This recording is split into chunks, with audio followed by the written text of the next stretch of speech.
A gente está aqui com muita felicidade hoje, começando esse ciclo de palestra para as nossas agências transfusionais. Eu estou aqui com a Verônica, que vocês, grande maioria, já conhece, né, que é a nossa coordenadora das agências transfusionais. E eu queria, desde já, agradecer o grande apoio que a gente recebeu no TEDS, na pessoa do professor Luiz Roberto e da equipe dele, o Paulo, o André, outras pessoas que estão participando dessa transmissão e que vão possibilitar a gente ter essa conversa mais de perto entre os hemocentros, as agências, os comitês transfusionais e quem mais se interessar em estar conosco participando dessas conversas. Então, realmente, eu espero que esse momento possa ser aproveitado por todos.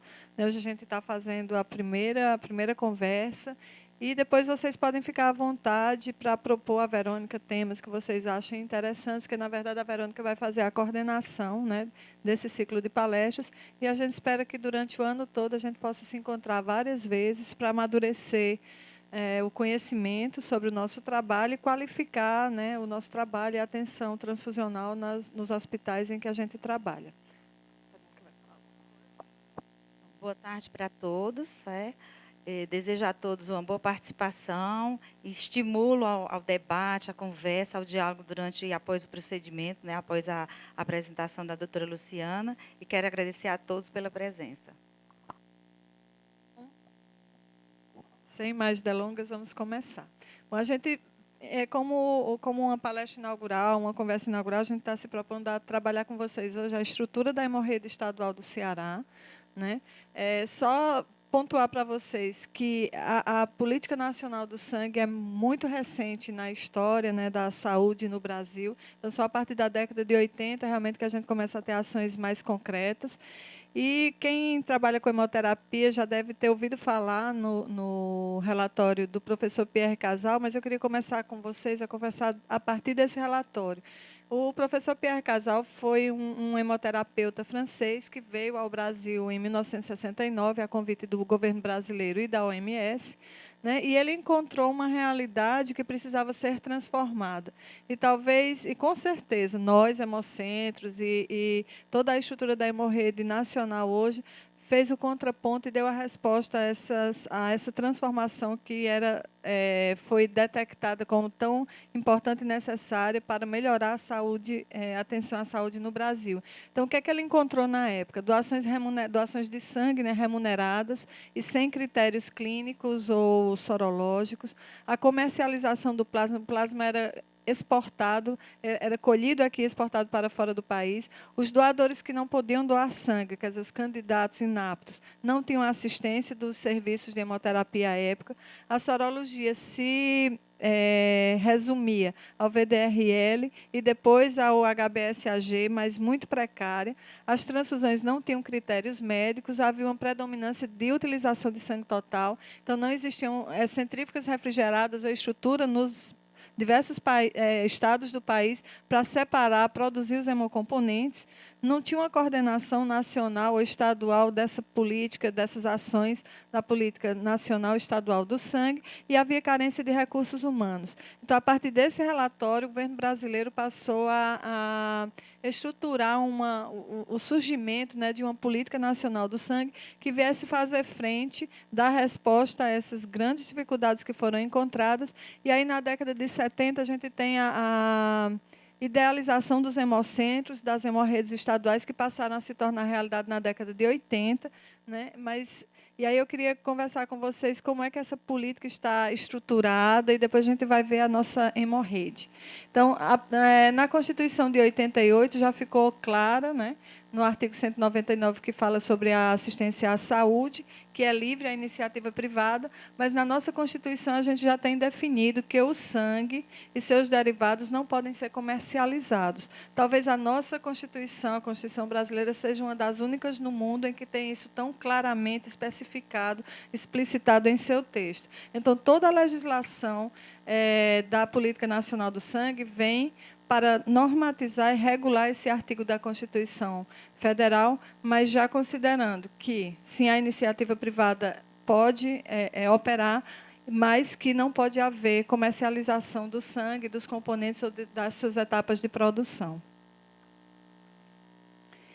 E, a partir daí, a gente tem a Lei 8080, de 1990, que cria, ou que determina, desenha o SUS, o Sistema Único de Saúde, e nessa lei a gente tem especificado que a Direção Nacional do Sistema Único de Saúde, do SUS, ou seja, ao Ministério da Saúde, compete normatizar e coordenar nacionalmente o Sistema Nacional do Sangue, componentes e derivados.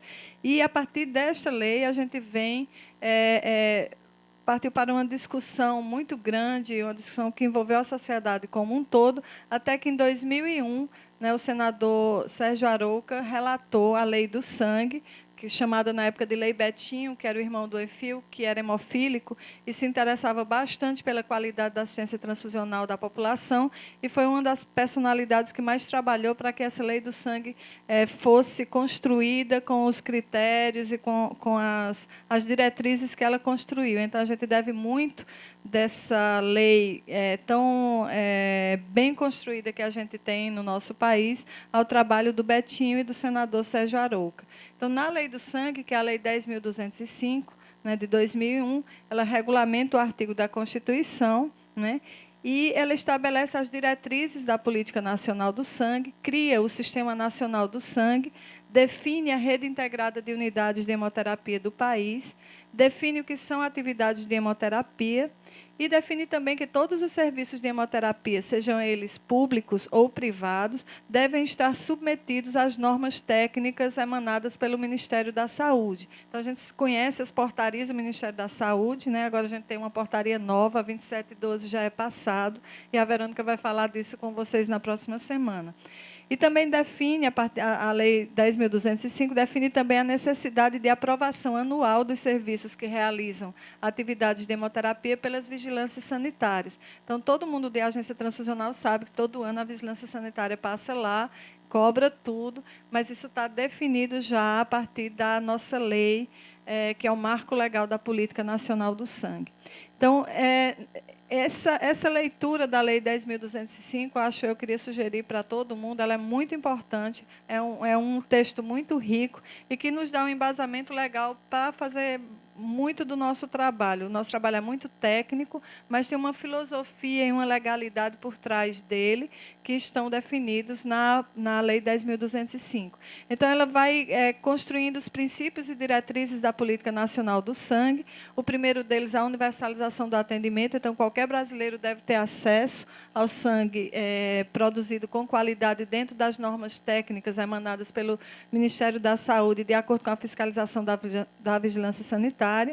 A utilização exclusiva da doação voluntária e não remunerada do sangue, proibição da comercialização da coleta das etapas de produção dos componentes e dos hemoderivados e a permissão da remuneração dos custos com a compra de insumos, reagentes, honorários médicos, honorários de outras categorias profissionais que estão envolvidas na produção, na coleta, produção e distribuição do sangue e dos hemocomponentes distribuídos.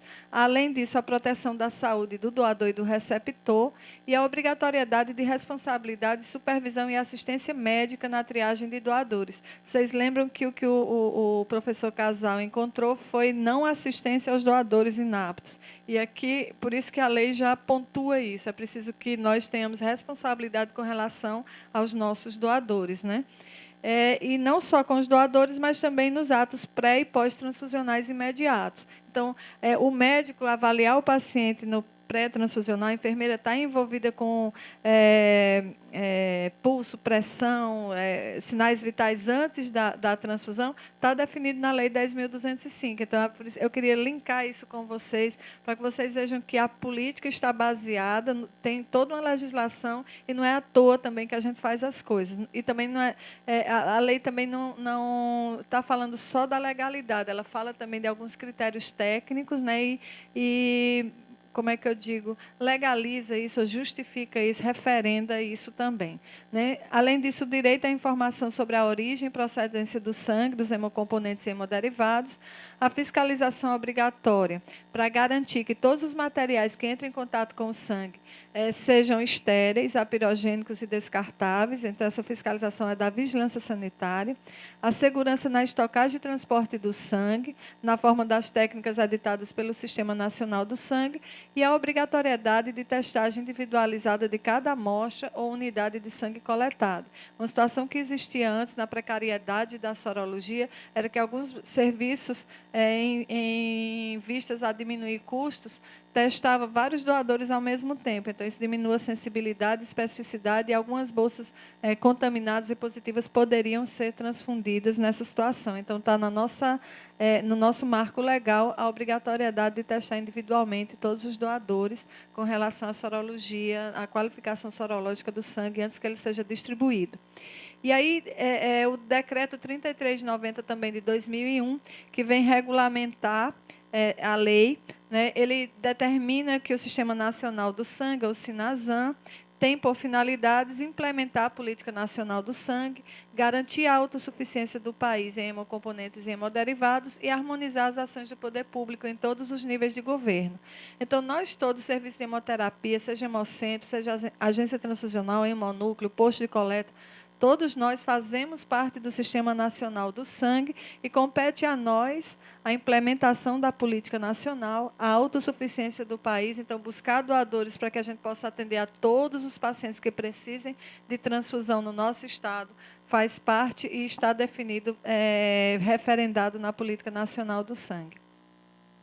E aqui no estado do Ceará, a partir de toda essa legislação e alguns requisitos que ela determina, foi criada a Câmara Técnica de Hemoterapia, né? E ela foi atualizada. A Câmara, na verdade, foi criada em 2003, né? E a gente teve duas últimas atualizações em 2007. Essa Câmara Técnica é criada pela Secretaria Estadual da Saúde e ela tem a coordenação da Política Estadual do Sangue, que é o Hemocentro Coordenador aqui em Fortaleza, e vários órgãos e agentes da Secretaria Estadual de Saúde, o pessoal de planejamento, de regulação, a vigilância sanitária, a próprio gabinete do secretário de Saúde. Então, tem alguns agentes que estão envolvidos nessa Câmara Técnica, que é quem planeja a política estadual do sangue. Então, nós temos a última portaria, a portaria número 1334 de 2015, que foi a última atualização da Câmara. Ela se reúne regularmente e o grande objetivo dessa Câmara é acompanhar, né, como é que essa política estadual acontece, garantindo ou visando a garantia da universalização e da autossuficiência. Então, essa Câmara também tem por objetivo construir os planos diretores de regionalização da assistência hemoterápica. É um plano plurianual, na verdade ele é quadrienal, a cada 4 anos ele é renovado, e a Câmara Técnica avalia esse planejamento, né, como é que está o atendimento, o que é preciso fazer, o que é preciso que seja alterado ou que seja ajustado para que essa política estadual, garantindo a universalização do atendimento, a autossuficiência, a qualidade do serviço seja mantida e seja atingida. Então, o nosso plano diretor é de 2008 a 2011, que foi aprovado pelo Conselho Estadual de Saúde, através da Resolução 33 de 2008, do CESAL, do Estado do Ceará, recomendou que a totalidade dos leitos do SUS tivesse seu atendimento hemoterápico a partir da hemorragia estadual. O que é que significou isso? Em 2008, a Câmara Técnica de Hemoterapia e o Conselho Estadual de Saúde já reconheceram que o Hemoce seria capaz, que a hemorragia estadual, a hemorragia pública estadual, seria capaz de atender a totalidade dos leitos do SUS no Estado, o que foi referendado novamente no PDR de 2012 a 2015, através da Resolução 20 de 2013 do Conselho Estadual de Saúde. Esses documentos estão publicados no Diário Oficial, quem tiver interesse em buscar pode ficar à vontade. Né? E aqui só para mostrar para vocês como é a estrutura que a Política Nacional do Sangue propõe, né? E depois a gente vai transpor isso para o estado do Ceará. Então, a gente tem unidades de hemoterapia, serviços de hemoterapia do mais complexo ao mais simples, né, estruturados em rede ou em uma proposta de rede, baseada na coordenação de um hemocentro coordenador, um hemocentro maior, coordenador que tem a maior complexidade do sistema e que é capaz de coordenar a rede inteira. Aqui no estado do Ceará, nós temos o Hemocentro Coordenador em Fortaleza. Normalmente, nos estados... Desculpa. Nos estados, a gente tem um Hemocentro Coordenador em cada estado, e a Hemorrede de São Paulo, em função da população e da complexidade do sistema de saúde de São Paulo, tem vários hemocentros coordenadores, mas o comum é que seja um hemocentro coordenador em cada estado. E aí o hemocentro coordenador tem os hemocentros regionais e os hemonúcleos, ou os núcleos de hemoterapia, como unidades de complexidade nível 1 ou 2, quer dizer, elas fazem quase tudo ou fazem tudo, mas elas têm uma complexidade grande, coordenadas pelo Hemocentro Coordenador, e tem uma abrangência regional. A partir daqui, são previstos também centrais laboratoriais de triagem de doadores, quer dizer, laboratórios para onde os serviços coletadores podem mandar as amostras para fazer a sorologia de seus doadores. Aqui no estado, a gente tem essa unidade dentro do Hemocentro Coordenador de Fortaleza. Desde 1998, o Ceará centralizou toda a sua sorologia, então, todo o sangue coletado no estado tem a sorologia realizada aqui em Fortaleza, no laboratório de sorologia que a gente chama, mas, na verdade, é uma grande central laboratorial de triagem de doadores de sangue, porque faz a triagem dos 5 hemocentros do estado. Além disso, podem existir também unidades de coleta e transfusão, ou somente unidades de coleta. Essas unidades são unidades menos complexas, consideradas de nível 3 e que têm abrangência local.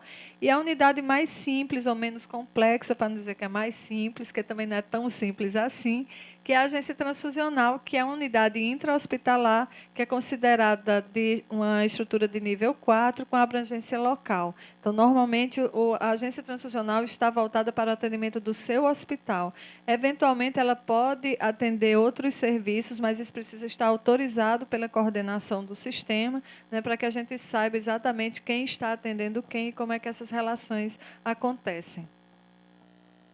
Bom, e aí a gente vem para o HEMOS, para a nossa hemorrede do estado do Ceará. Né? O Hemocentro do estado é a unidade orçamentária ambulatorial da administração direta da Secretaria de Saúde, vinculada à superintendência das unidades, de referência das unidades do estado, né? Que é uma estrutura da Secretaria de Saúde. Vocês sabem que o HEMOS foi o segundo hemocentro do país a ser inaugurado, em 1979, mas só passou a funcionar plenamente dentro das suas competências a partir de 1983.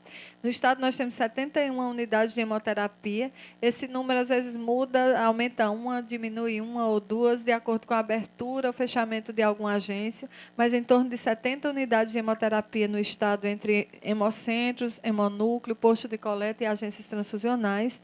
Né? São 6 unidades de nível 1 ou 2, 6 unidades mais complexas, e o Hemocentro é responsável, a Hemorrede é responsável pela cobertura aos 184 municípios do Ceará. Nós temos por missão proporcionar o atendimento hemoterápico e hematológico e terapia celular de excelência à população, através da hemorrede estadual, e a nossa visão é ser um centro de excelência técnico-científica em hemoterapia, hematologia e terapia celular, com elevado padrão ético e compromisso com a população e com reconhecimento internacional. Então, esse reconhecimento internacional a gente está buscando agora com a acreditação da Associação Americana de Bancos de Sangue. Né? Então, essa é a estrutura da hemorrede estadual. O estado do Ceará foi dividido em 5 regionais de hemoterapia.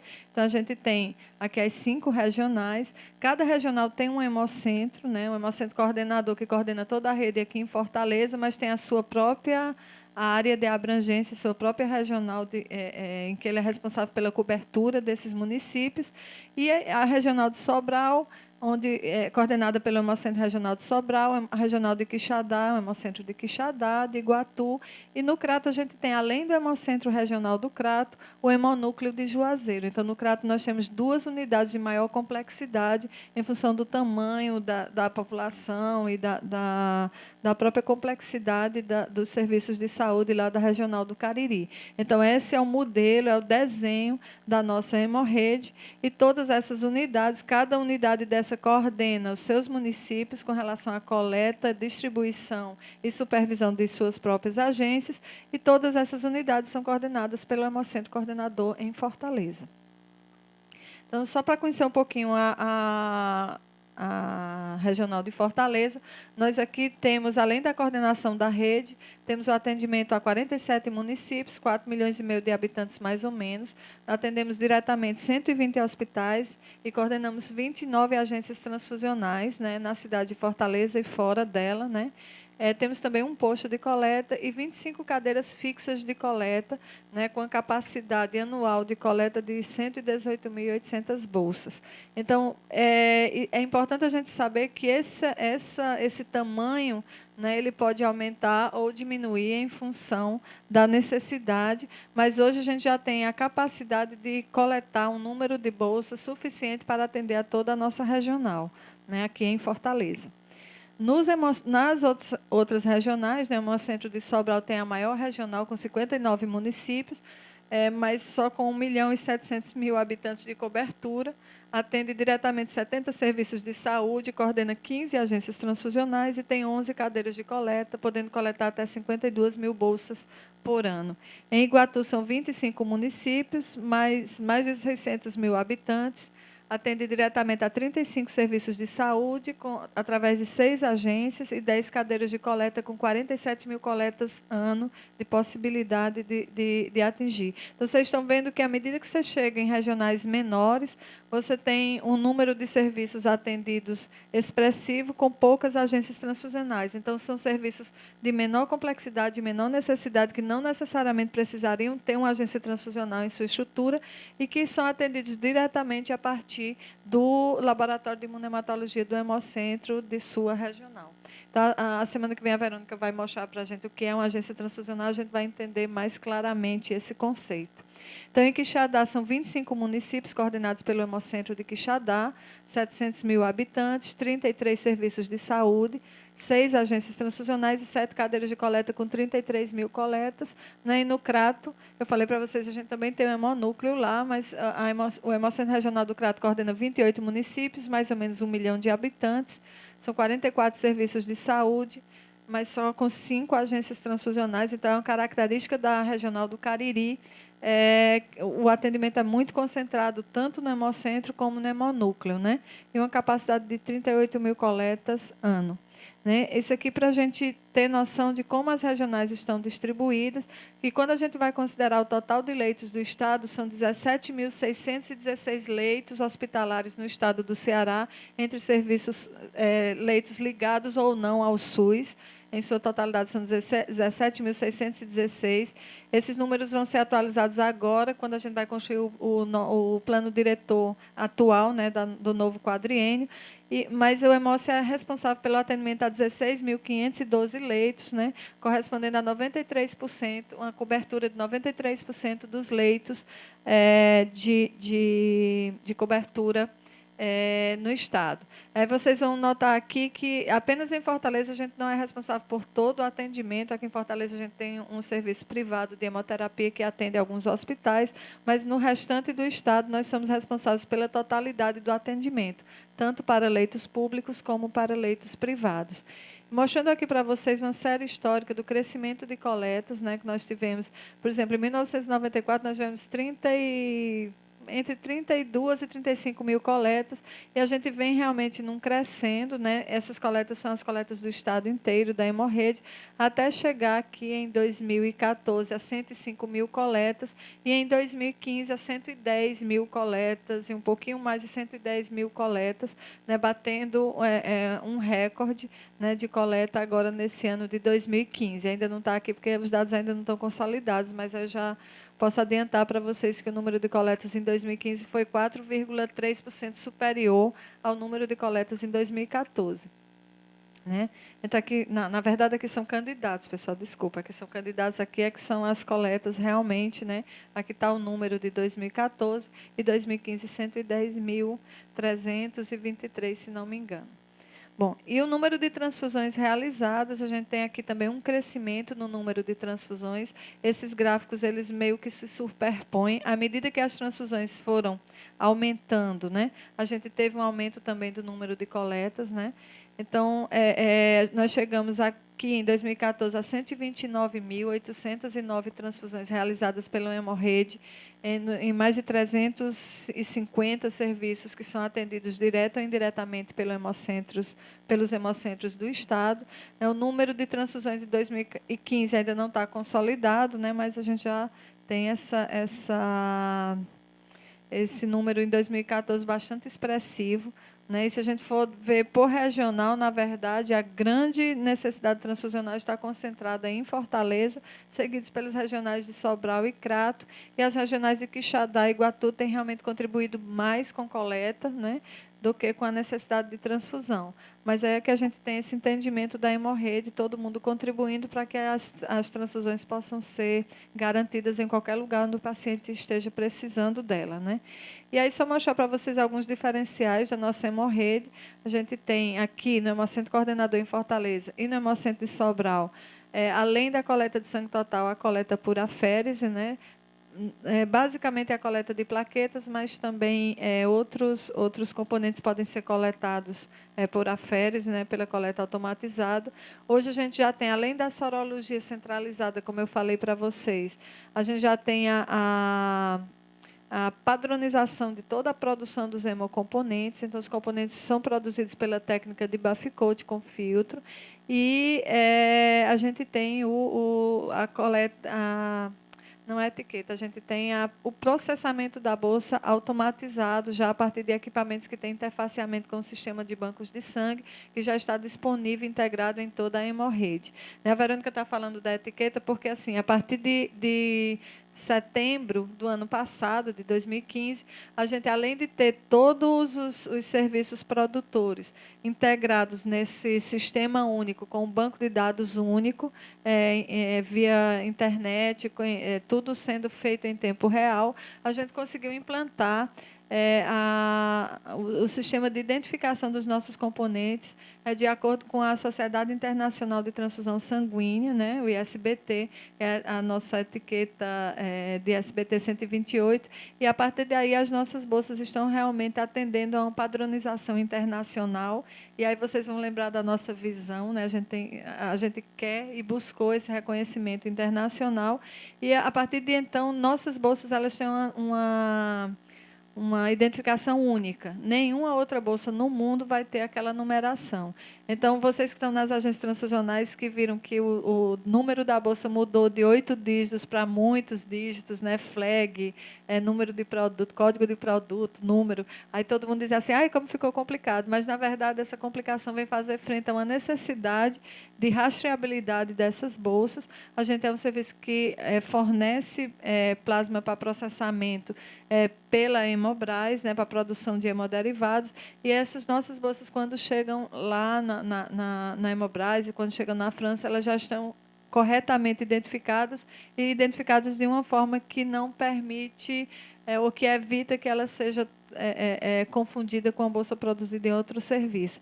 Então, em qualquer lugar onde aquele número daquele componente chegue, é possível identificar quem produziu, onde produziu. Então, as nossas bolsas estão realmente, os dados dos doadores, o tipo do produto. Então, está tudo ali naquele código de barras, e isso tem facilitado. Dificulta no comecinho até a gente aprender a usar. Aí depois a gente vai ver como vai facilitar a nossa vida ter esse tipo de rastreabilidade, que é recomendado pela OMS, pela Sociedade Internacional de Transfusão Sanguínea e pelo Ministério da Saúde. Só lembrar para vocês que esse método de preparação dos componentes pelo Baffi-Coat, nós somos o primeiro serviço do Brasil e da América a montar essa técnica em sua rotina. Então, até a década de 90 e 97, a gente não tinha aqui no Brasil, nem na América, nenhum serviço de hemoterapia produzindo ou dominando esse método de preparação de hemocomponentes. E o Hemossi foi o primeiro a produzir. Esse método tem muitas vantagens, além da padronização da produção, porque aí a gente já não tem mais aquela produção dependendo do olho humano e da velocidade da mão de quem está fazendo a separação dos componentes, mas a gente já tem um equipamento semi-automatizado, interfaceado com células fotoelétricas, identificando a passagem de células e possibilitando uma produção muito mais com muito maior qualidade, né, diminuindo a contaminação de um componente com o outro, diminuindo a presença de leucócitos, né, nas hemácias e nas plaquetas, que é uma grande vantagem, e dobrando a recuperação de plaquetas a partir da coleta de sangue total. Então, só pontuar para vocês, quem não sabe, que a gente é o primeiro serviço do Brasil e das Américas, e aí eu estou falando das Américas todas, Norte, Sul e Central, né, a ter em sua rotina essa técnica de Baficote, que inicialmente foi implantada em Fortaleza e hoje já está presente na hemorroide do estado como um todo. Bom, só para pontuar para vocês, a grande vantagem dessa técnica é a preparação de um componente de plaquetas diferenciado, né? A gente não tem mais no estado a plaqueta randomizada, aquela plaquetinha comum que você precisava fazer 8 plaquetas ou 10 plaquetas em uma pessoa na hora da transfusão, ou seja, expor o paciente a 8 doadores. A partir do Baficote, a partir de 4 a 5 doadores, a gente já tem uma dose terapêutica suficiente para um paciente adulto, com menos leucócitos e com a possibilidade de filtração, retirada dos leucócitos ainda antes do armazenamento.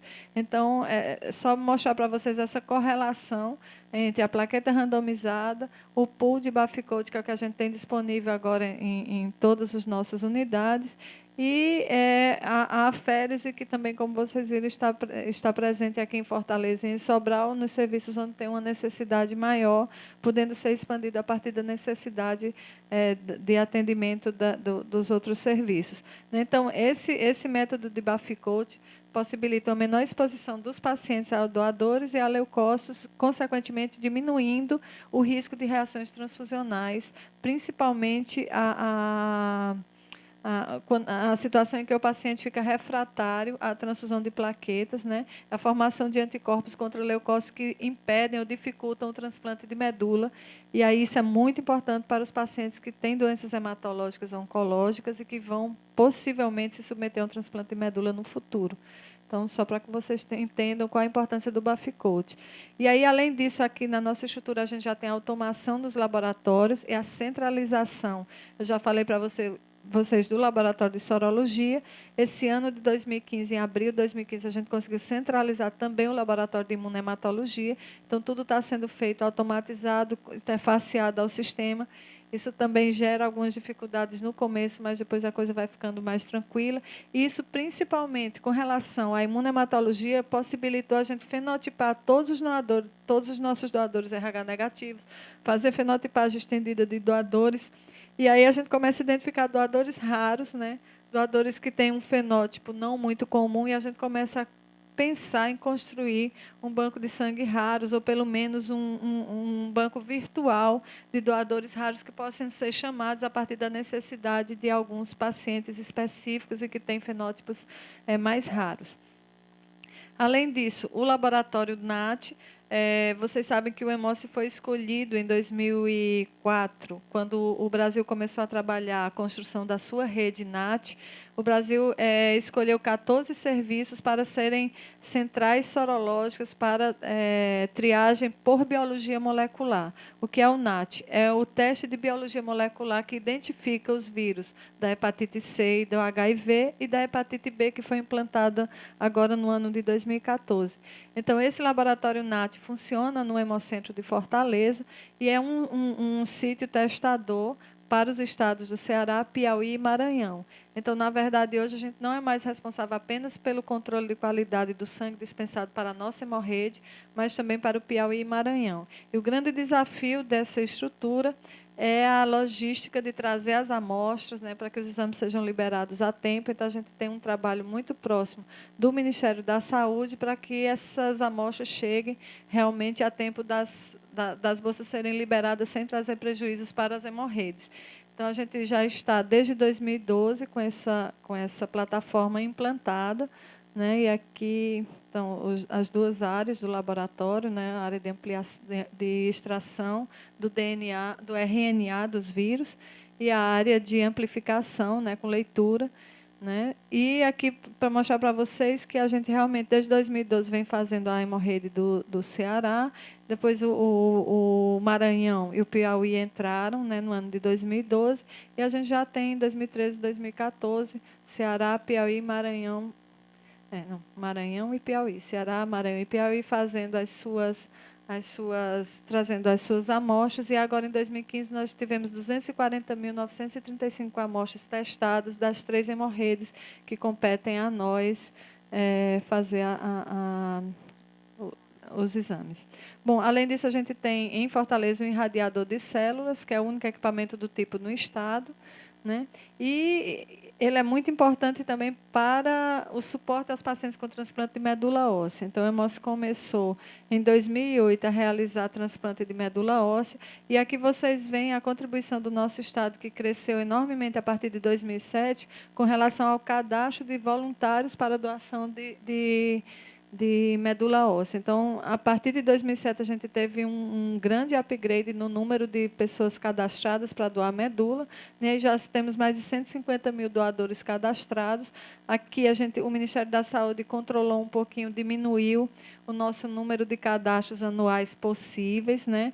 E aí a gente teve uma diminuição, mas em 2015 a gente já ultrapassou isso. A gente, em 2015, não está aqui ainda, mas nós tivemos mais de 20 mil pessoas cadastradas como doadoras voluntárias de medula óssea no estado do Ceará. Então, a gente já contribui enormemente com a formação, né, desse grande banco virtual de pessoas que estão disponíveis para doar medula óssea para pacientes que precisem de transplante, né? Essa redução aqui, como eu falei, foi causada pelo limite imposto pelo Ministério da Saúde. E a gente tem aqui os nossos doadores que passaram a ser convocados de uma forma regular, né? Então, a gente tem pessoas cadastradas pela hemorroide do Estado, sendo convidadas a fazer realmente a doação, né? Não só para pacientes no Brasil, como para pacientes fora do país. Então, a gente já teve a oportunidade de ter doadores coletar a medula aqui no estado, e essa medula ser, não a medula, mas a célula-tronco, porque, na verdade, a coleta é feito por aferes em sangue periférico. Mas a gente já teve a oportunidade de fazer esse procedimento para pacientes que estavam nos Estados Unidos, no Canadá, na Argentina, Holanda, Tchecoslováquia, Portugal. Então, a gente já teve mais de 10 coletas para pacientes fora do país e para pacientes em outros estados do país, São Paulo, Santa Catarina e outros estados, Rio, outros estados onde a gente tem pacientes sendo transplantados e que eram compatíveis com doadores cadastrados por nós, de pessoas que residem no Ceará e que foram cadastradas aqui no nosso estado. E só para vocês verem aqui uma doadora, né? Aqui é como a coleta é feita, então é uma punção periférica. Na verdade, essa pessoa, uma pessoa normal, saudável, ela é estimulada, as células tronco da medula óssea vêm para o sangue periférico e a gente consegue coletar, está aqui a bolsinha coletando essas células a partir dessa coleta do sangue periférico, uma coleta tranquila, mas que exige muita dedicação do doador. Mas o depoimento dos doadores é que, além de exigir dedicação, traz muita, muita, muita felicidade, né? E aqui, os transplantes, a gente passou a fazer o suporte transfusional e o suporte de coleta e processamento das células que são usadas para o transplante de medula óssea aqui no nosso estado, né, que começou em 2008, e aqui está o número de transplantes que foram realizados, né, ano a ano, pelo Hemose e pelo Hospital Universitário Walter Cantide. Até 2014 foram 144 transplantes. Esse ano nós realizamos, ainda essa semana, nós realizamos o primeiro transplante em paciente com aplasia de medula, em que é uma técnica diferenciada. A coleta não é daquele jeito, né? A coleta tem que ser feita por punção e a bolsa tem que ser deseritrocitada. Então, a gente está chegando na maior complexidade de suporte de coleta para a realização desses procedimentos. E eu queria só abrir um parêntese, que esse ano a gente vai ter a oportunidade de ter aqui em Fortaleza o Congresso Nacional da Sociedade Brasileira de Transplante de Medula Óssea, que vai ser em agosto. Então, está todo mundo só deixar todo mundo alerta, porque está todo mundo convidado, vai ser uma oportunidade única. É um congresso, na verdade, nacional, mas que tem uma amplitude internacional e a gente não pode perder, né? Quem está trabalhando nessa área não pode perder. Além disso, olhando também a estrutura da hemorroide para o transplante, a gente tem o banco de sangue de cordão umbilical, né? Aqui está o equipamento que faz o congelamento dos cordões que são doados, processados e armazenados e que também podem ser disponibilizados para transplante. Em função de todo esse suporte que a gente tem, para o transplante de medula óssea, a gente foi pontuado, foi agraciado pelo Sistema Nacional de Transplantes do Ministério da Saúde, com esse selo de organização parceira do transplante, né, em função desse trabalho que o Hemócio desenvolve aqui no Estado e que tem resultados não só para o Ceará, mas para o Brasil e para o mundo, né, com relação ao transplante de medula óssea. Além disso, só para que vocês tenham noção do trabalho que é feito aqui no Hemocentro Coordenador, o Programa Nacional de Qualificação da Hemorrede, que é um programa do Ministério da Saúde, foi montado em 2008, a gente participa desse programa desde 2008, e em 2010 nós fomos escolhidos para internalizar a ação, estadualizar o programa. Então, quem trabalha nos hemocentros sabe que a gente passa, também a gente chama o PE, estadualizando essa ação que inicialmente foi feita pelo Ministério da Saúde nos hemocentros coordenadores, e aí depois o Ministério da Saúde propôs que cada hemocentro coordenador fizesse o trabalho na sua própria hemorrede. A gente foi um dos primeiros serviços do país a começar a fazer essa estadualização do programa, né? Até que em 2013 nós fomos escolhidos pela Coordenação Geral do Sangue, e no Ministério da Saúde, como padrinho da qualidade dos hemocentros do Rio Grande do Sul e do Hemocentro do Maranhão. Então, hoje a gente também, além dessa responsabilidade da nossa rede, a gente também ajuda ou dá um certo suporte aos hemocentros do Maranhão e do Rio Grande do Sul com relação a algumas dificuldades que eles têm no andamento, né, do PNQH e do PEQH de cada dos seus estados. Aqui acho que, bom, só como finalizando, né, o que eu queria falar para vocês, já estou terminando, só lembrar a vocês que a gente tem a certificação ISO 9001 desde 2012, então toda a estrutura de coleta, processamento do Hemocentro Coordenador de Fortaleza está certificada pela norma ISO, né, desde 2012, a gente já terminou o primeiro ciclo de certificação, está abrindo agora o segundo ciclo, e a gente está se propondo, isso a gente vai poder discutir no planejamento estratégico, o tempo em que a gente vai conseguir fazer isso, mas a gente está se propondo a levar realmente essa certificação ISO para as demais unidades produtoras, que são aquelas unidades nível 1 e 2, né, as unidades mais complexas da rede, para que a rede inteira fique com as suas unidades produtoras certificadas, né? E estamos buscando a ABB, como eu já falei para vocês, né? Buscando a certificação pela ABB. Além disso, esse ano, o ano passado, a gente conseguiu começar a congelar também células ovarianas. Então, a gente faz parte de um grupo internacional que estuda o transplante, a terapia celular e a terapia de células ovarianas. Então, a gente está fazendo parte dessa organização internacional, né, de transplante. Então, na nossa estrutura, a gente tem o grande peso do hemócio com relação à hemoterapia, coleta, processamento, armazenação e distribuição de sangue, visando a transfusão de hemocomponentes de uma forma universal e com qualidade para toda a população, atendendo à política nacional do sangue. O suporte ao transplante de medula óssea através do cadastro de doadores voluntários, do banco de sangue de cordão umbilical e da coleta e criopreservação de células para transplante, e a assistência hematológica, né, com o diagnóstico em hematologia. No nosso laboratório, a gente tem os mielogramas, os exames de coagulação, os exames de hematologia, também realizados aqui em Fortaleza e nos regionais com menor complexidade, mas tem alguns exames que só o Hemócio faz aqui no estado do Ceará, exatamente voltado para esse diagnóstico especializado nas doenças hematológicas, né, e a assistência direta aos pacientes com coagulopatia e doença falciforme. E agora os pacientes com talassemia também vão entrar na competência dos hemocentros, para que a gente possa acompanhar também esses pacientes, né, de uma forma descentralizada, não somente em Fortaleza, mas também nos hemocentros regionais. Acho que era isso, espero não ter falado muito, né, mas espero que vocês tenham entendido mais ou menos como é que a hemorrede está desenvolvida, desenhada, e quais são as principais ações e atuações do Hemocentro Coordenador de Fortaleza. Então, eu queria agradecer e ver quais são as perguntas que vocês colocaram para que a gente possa responder.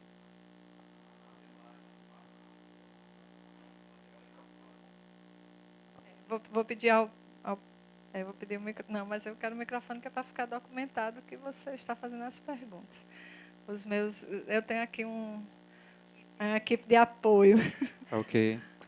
Bom, a Adelaide Barros Mentel, ela queria uma confirmação se os doadores de medula ósseos não precisam ser internados para a realização de coleta. É isso? Não, eles não precisam ser internados, não necessariamente. O doador ele é estimulado, né? Ele toma alguns medicamentos para fazer o estímulo, para as células poderem vir para o sangue periférico, mas ele não precisa ficar internado. Alguns doadores precisam colocar catéter, e aí ele pode, durante a colocação do catéter, se for o caso, se o doador consentir, ter que ir ao hospital, né? Mas não necessariamente ficar internado. Isso Certo. pode ser feito ambulatorialmente. Bom, ela tem outra pergunta.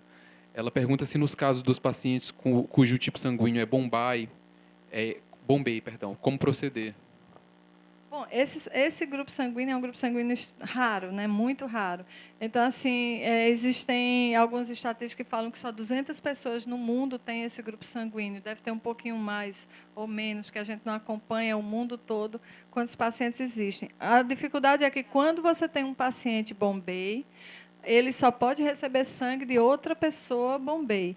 Então, aqui no Ceará, a gente tem alguns doadores classificados, identificados como Bombay, temos 2 famílias, né? E a gente já teve pacientes aqui no estado que precisaram, e já teve pacientes fora do Ceará que precisaram desse sangue, e a gente coletou aqui e enviou para outros centros, né? Porque realmente são doadores muito, muito, muito especiais. Então, eles são a recomendação não só para o doador Bombay, mas para todo doador de sangue raro, é que ele não doe, é que ele não doe sangue, ele espere a necessidade de alguém para que ele possa estar apto a doar quando houver a necessidade, ou aqui ou em qualquer lugar. Normalmente, a gente não se atém ao nosso estado, ao nosso país. Isso pode ser solicitado também de outros países. Mais alguma pergunta? Então eles esperam a convocação, a gente convoca, ele vem, doa, a gente faz o controle, produz e libera o sangue para o serviço onde o paciente estiver internado. Certo. A gente tem mais uma pergunta da Iaima. Eu não me perdoe se esse não for a pronúncia certa do nome. Ela pergunta: vocês contam com laboratórios para coleta ambulatorial do sangue para doação? Ela explica: nos casos dos municípios que estão longe dos centros regionais, como fazer, né, para um paciente que tem interesse em doar? Isso. Só voltar aqui para o mapa, né? Para vocês verem aqui. Por exemplo, todos esses municípios que estão amarelinho aqui na regional de Sobral, a doação é feita pelo Hemocentro, a coleta é feita pelo Hemocentro Regional de Sobral. Então, além da coleta ser feita no Hemocentro, o Hemocentro se prepara e vai até os municípios e sua área de abrangência para fazer coleta externa. Então, existe uma programação anual, né, em que cada Hemocentro visita os municípios vizinhos dentro da sua área de abrangência para fazer as coletas externas. E existem alguns municípios que já têm uma tradição nisso, né? Então, por exemplo, Canindé, a gente já vai 2 vezes por ano a Canindé agora no começo, na Semana Santa e no segundo semestre. Já existem algumas parcerias formadas, mas algum município que queira que o Hemos passe aí fazer a campanha de coleta de sangue lá, pode ficar à vontade, entre em contato com com a captação de doadores do Hemocentro de sua regional. Então, isso no nosso site, vocês veem bem direitinho qual é o Hemocentro que está na coordenação do seu município, né, para que você possa entrar em contato e levar o hemócio até o município e fazer a coleta de sangue sem nenhum problema. Não precisa necessariamente o doador ir até o Hemocentro para fazer a coleta. Certo. O Pedro Henrique pergunta se já foi encontrado pelo NAT e se já é possível encontrar o vírus Zika. Não, o NAT ele está desenhado para HIV, hepatite C e hepatite B. O Zika não foi introduzido, não só aqui no Brasil, como em nenhum lugar do mundo, né, na triagem sorológica de doadores. Essa discussão está começando a ser feita agora, né? Infelizmente, ainda não existe um método laboratorial satisfatório para identificação, para triagem de doadores de sangue, e a comunidade internacional, o próprio Ministério da Saúde, a própria OMS ainda está discutindo se realmente há necessidade disso. Então, o objetivo do NAT é diminuir a janela imunológica para hepatite B, hepatite C e HIV. Né? Então, esses outros vírus emergentes que ainda não têm uma epidemiologia bem firmada e um risco transfusional muito alto. Eles ainda estão sendo estudados, mas isso não é o EMOS que determina. Isso é determinado pelo Ministério da Saúde a partir de recomendações da Organização Mundial da Saúde. Já estão digitando ainda. Tem mais perguntas? Tá.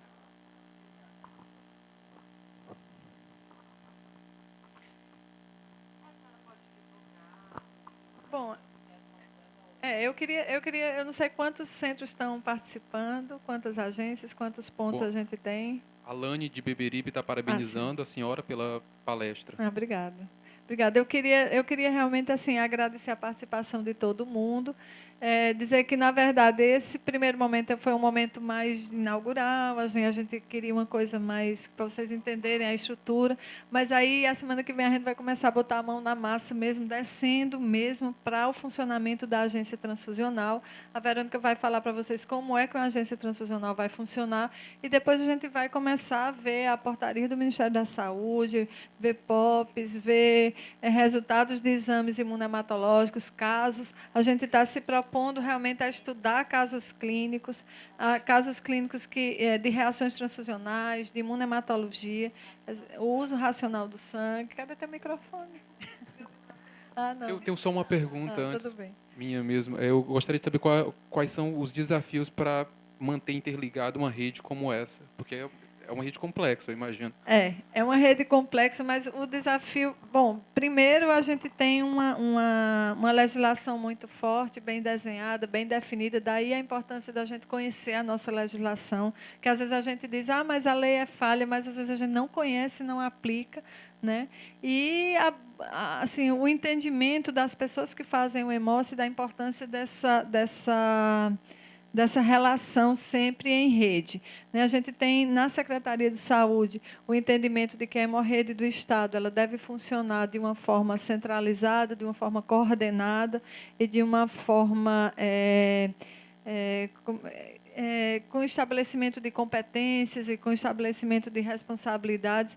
Temos muitas dificuldades, porque você imagina que é difícil trazer a amostra, levar a amostra, o Estado não é pequeno, então é difícil, mas eu acho que o grande segredo é realmente o grupo que pensou, a forma como a coisa foi estruturada e o grupo que está hoje fazendo isso acontecer. E aí eu não estou me referindo apenas a mim, que estou na coordenação no momento, ou as pessoas que estão na coordenação, mas a cada um dos funcionários do EMOS que faz com que essa rede funcione, e a cada um dos funcionários das agências transfusionais, e que nem são do EMOS, mas que fazem com que essa rede também funcione, a partir da responsabilidade que cada um tem em seguir, do compromisso que cada um tem em seguir as recomendações técnicas, que a gente, às vezes, leva uma recomendação técnica, a gente é meio chato, né? Mas a gente valoriza cada vírgula e cada ponto que tem nas portarias do Ministério da Saúde, exatamente para que a gente possa atingir, né, a excelência do nosso